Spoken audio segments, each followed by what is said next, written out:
Sahabat Taktik, edisi kali ini kami berada di SMP Negeri 1 Teluk Jambe Barat, di mana sekolah ini salah satu yang menjadi korban bencana banjir yang cukup dahsyat di wilayah Desa Karangligar, Kecamatan Teluk Jambe Barat, Kabupaten Karawang. Derasnya arus banjir yang membuat sekolah ini berantakan dan terlihat cukup kumuh. Banjir yang terjadi, banjir edisi kedua yang sebelumnya di awal Februari dan terakhir kali, ya mudah-mudahan tidak terjadi banjir lagi di tahun ini, itu adalah tanggal 19 Februari 2021, tepatnya hari Jumat sore mulai air datang, kemudian baru surut hari Minggu sore. Dan banjir yang melanda wilayah desa ini itu memang seringkali beberapa kali kami sampaikan terjadi sejak 2007 hingga 2021, artinya ini tahun yang ke-14. Nah, salah satu korban yang saya sampaikan kembali ke sahabat Taktik bahwa SMP Negeri 1 Teluk Jambe Barat yang berada di wilayah Desa Karangligar itu berada di bawah saluran sekunder, di mana kondisi seperti itu ketika luapan datang dan menyeberang air sekunder, maka arusnya begitu deras sehingga tidak aneh kalau kemudian tembok dari pagar sekolah ini jebol dan perangkat lain yang ada di area sekolah ini juga terbawa arus, bahkan kursinya sampai nyebrang ke persawahan. Bersama saya ada Pak Kepala Sekolahnya, yaitu Pak Mahfud Al-Husairi. Terima kasih kepada tim taktik yang sudah hadir di sekolah kami. Kalau berbicara tentang kerusakan, ini cukup parah, terutama benteng sebelah selatan dan sebelah utara juga jebol. Benteng yang depan juga jebol. Yang sebagaimana tadi disampaikan oleh Pak Alvino, banjir yang terakhir ya, yang kedua tanggal 19 Februari itu hari Jumat persisnya, sampai merendam lingkungan sekolah selama kurang lebih 5 hari. Jumat, Sabtu, Minggu, Senin, Selasa, Rebo ya. Rebo baru surut dan kita baru bisa bersih-bersih di hari Kamis, Jumat, dan Sabtu. Bisa kita lihat bahwa kondisi sekolah saat ini memang masih berantakan karena kondisi mebler banyak yang terhanyut, meskipun sebetulnya kami sudah berusaha untuk mengunci atau menggembok kelas. Tapi karena derasnya aliran air yang begitu tinggi sehingga menyebabkan pintu-pintu yang kami tutup jebol dan menghanyutkan beberapa mebler yang ada di kelas sekolah kami. Sehingga kalau dihitung berdasarkan angka, mungkin antara meja kerusakannya ya, tidak hanya yang hanyut, yang rusak mencapai angka puluhan, bahkan kursi yang rusak mencapai ratusan. Kemudian pagar juga sebelah selatan itu habis, sebelah utara juga habis, di belakang juga terjadi penjebolan beberapa titik. Kalau depan juga habis, ke sebelah kirinya itu kalau tidak ada pohon sudah ambruk. Kami baru saja di awal Januari itu sudah memperbaiki ya taman depan dengan menanam beberapa tanaman, itu sudah hancur. Ya, kalau dihitung kerugian ini cukup lumayan besar, ya di atas ratusan lah. Di atas 100 jutaan, bahkan bisa sampai ke angka 300-an. Kalau lihat kondisi di sini, lumpur bekas-bekasnya masih tampak di mana-mana. Ini sebenarnya sudah ada upaya pembersihan atau memang belum?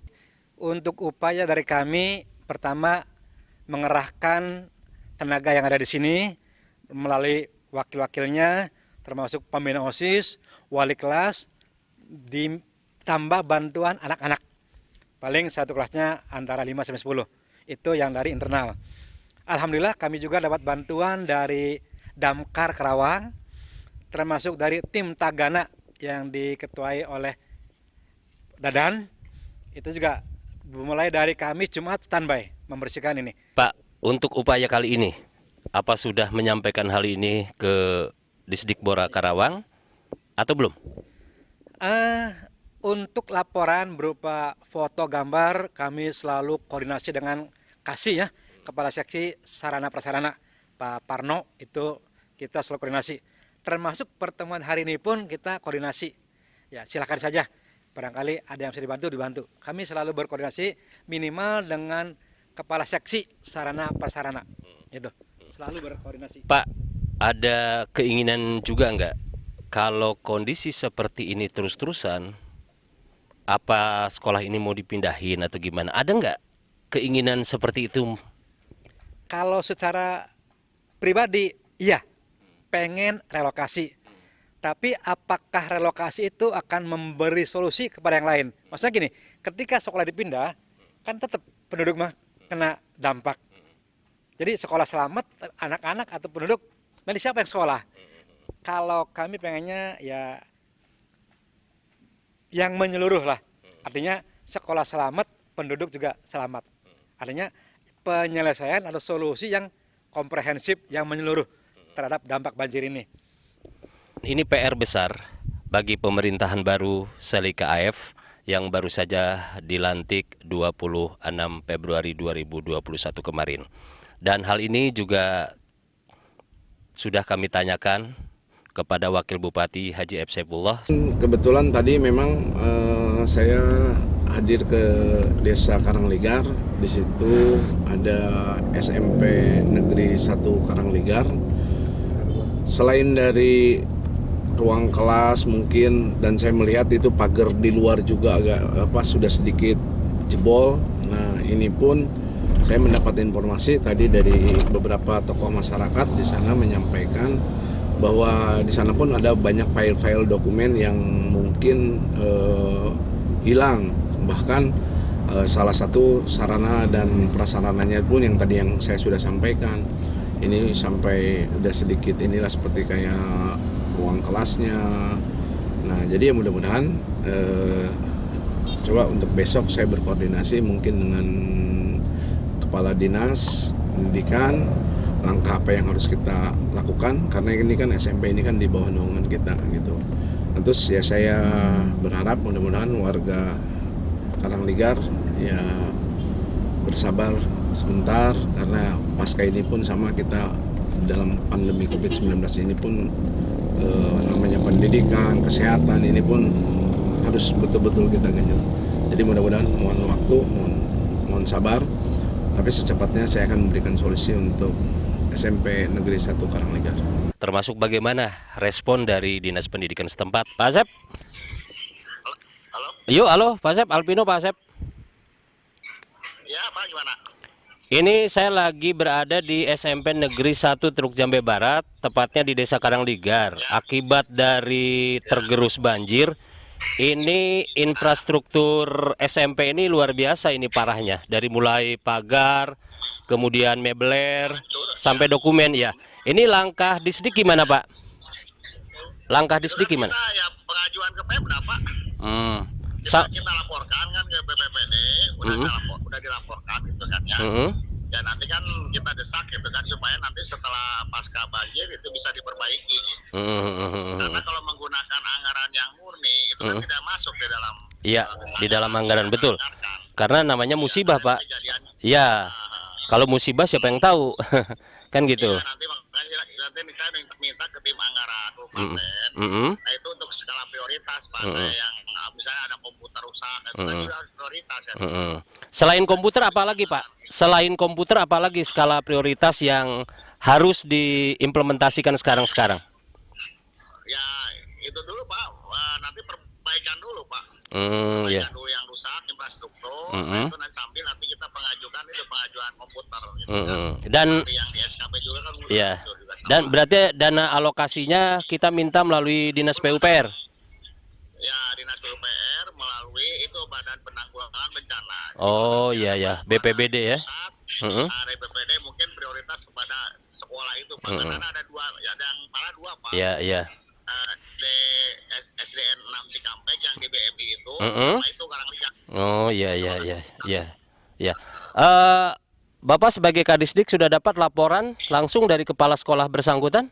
Kepala sekolahnya belum laporan, cuma saya Hmm. udah pantau waktu Hmm. itu ya. Hmm. Ya hanya by telepon gitu Hmm. kan, yang kerusakan seperti itu. Hmm. Kalau SKP udah saya pantau, ya Hmm. SKP itu komputer sama meja komputernya. Hmm.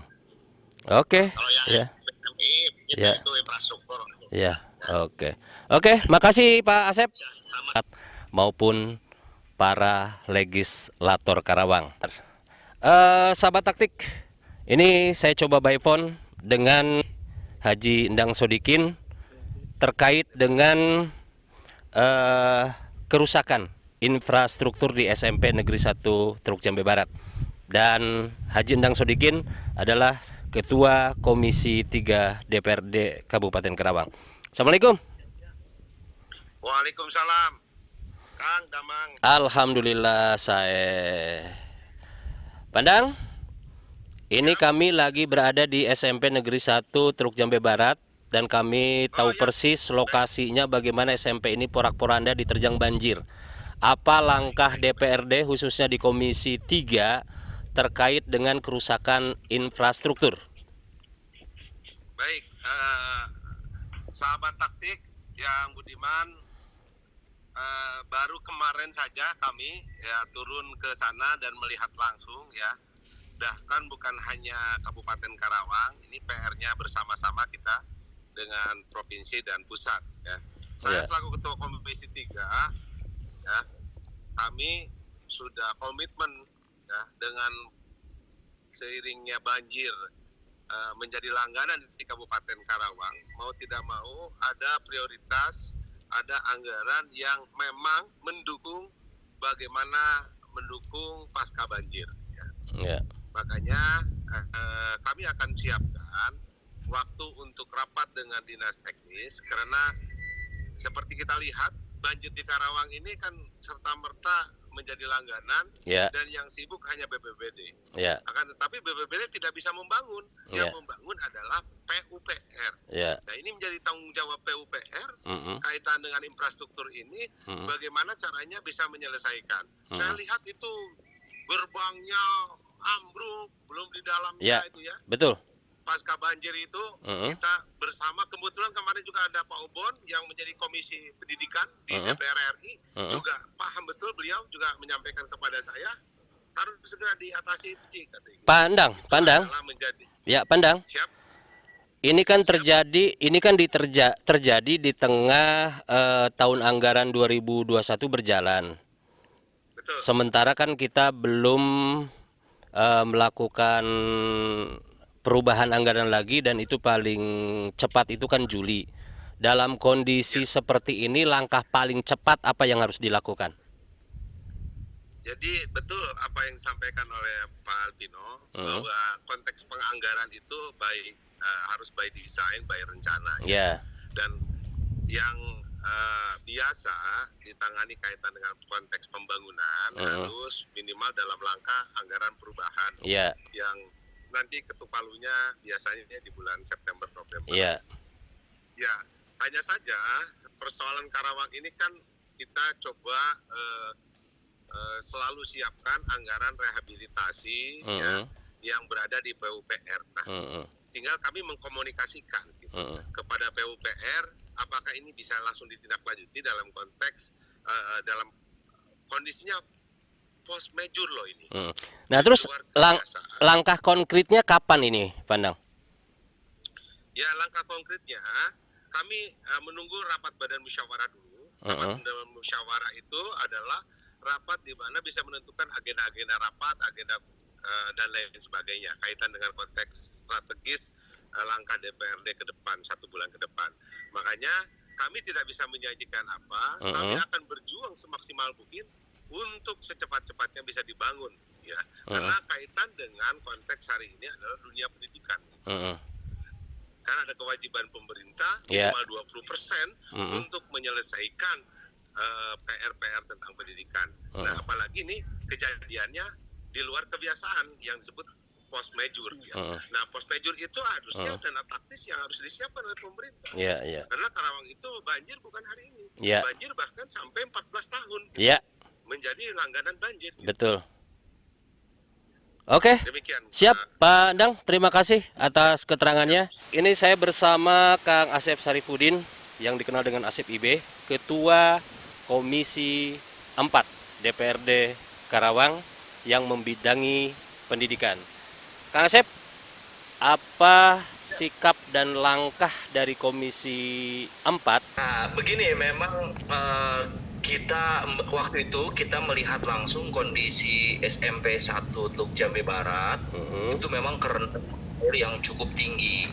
Dan kondisinya memang lokasi SMP 1 Teluk Jambe Barat ini hampir tiap tahun. Betul. Karena berada di Raja Halanglingan.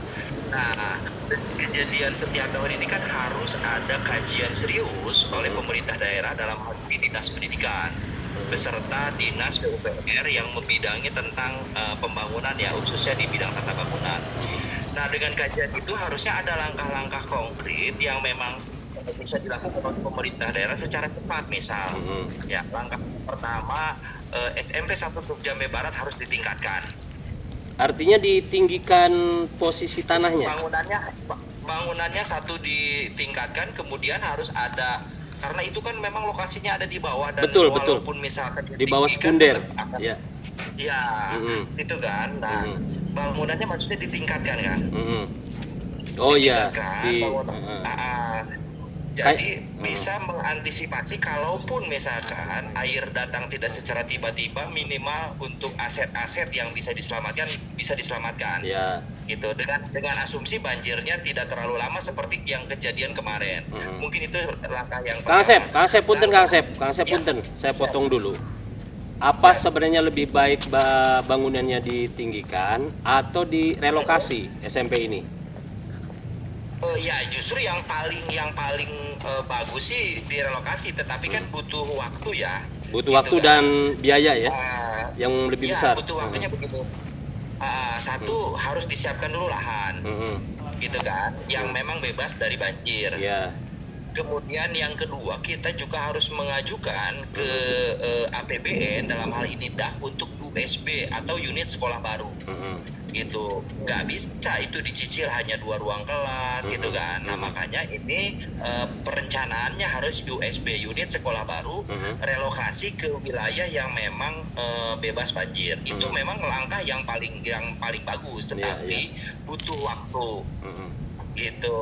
Nah, mungkin langkah yang bisa dilakukan oleh cepat oleh pemerintah daerah ya, itu bisa berkoordinasi dengan kawasan-kawasan melalui CSR bisa.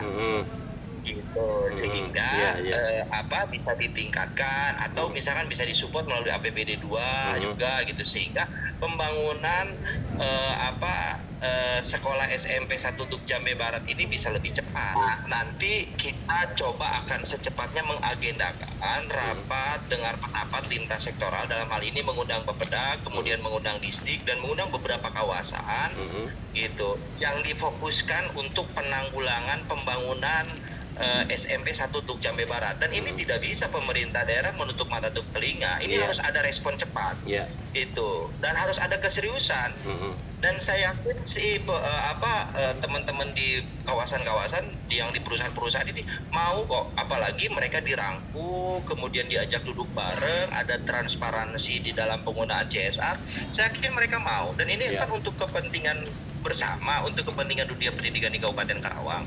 Apalagi wilayah Teluk Jambe Barat ini kan banyak perusahaan-perusahaan gitu. Dan saya sebagai Ketua Komisi 4 yang melihat langsung kondisi SMP 1 Teluk Jambe Barat ini merasa miris, memang terendam yang cukup tinggi. Mungkin aset-aset seperti mebler kan setiap tahun terendam dan itu pasti hancur. Secara keseluruhan mungkin ya di wilayah-wilayah Karangliggar ini, kalau kita melihat secara perencanaan jangka panjang harus dirubah juga tata ruangnya, karena tidak hanya berbicara tentang SMP 1 kan, gitu kan, ada sekolah yang lain, ada fasilitas umum yang lain, gitu kan. Betul. Kesimpulannya Kang Asep, Ya, saya coba akan melakukan rapat lintas komisi dengan Komisi 3, kemudian bidang infrastruktur di Komisi 3 ya, salah satu mitranya adalah PUPR. Kita rapat lintas komisi, mengundang Bapeda, mengundang PUPR, mengundang beberapa kawasan, mengundang distrik. Solusi konkret apa yang bisa kita sinergikan dengan swasta dalam rangka mengantisipasi solusi cepat untuk pembangunan sekolah, salah satunya yaitu sekolah Teluk Jambe 1, Teluk Jambe Barat, dan sekolah-sekolah yang lain yang memang terdampak. Dan kebetulan itu bisa kita koordinasikan, dan saya yakin political will dan semangat yang masih sangat tinggi dari Bupati dan Wakil Bupati terpilih di periode yang sekarang, saya yakin akan melihat kondisi konkret di lapangan, kondisi fakta di lapangan. Oke, Kang Asep. Tapi Ya. saya atas nama Komisi 4 akan koordinasi dengan Komisi 3 secepatnya untuk melakukan rapat lintas komisi bagaimana melahirkan solusi yang terbaik ini untuk dunia pendidikan di Ya, Karawang. barusan saya juga sudah kontak Kang Dang Sodikin di Komisi 3 terkait dengan hal ini juga, dan mudah-mudahan segera langkah-langkah itu dilakukan di teman-teman di DPRD Karawang. Terima kasih Kang Asep. Itulah singkat, padat, tapi jelas harapannya bahwa selamatkan SMP Negeri 1 Teluk Jambe Barat yang ada di wilayah Desa Karangligar ini, karena untuk anak-anak itu. Salam. Oke, saya Bang Cornelius. Jangan lupa like and subscribe Taktik YouTube channel. Keren!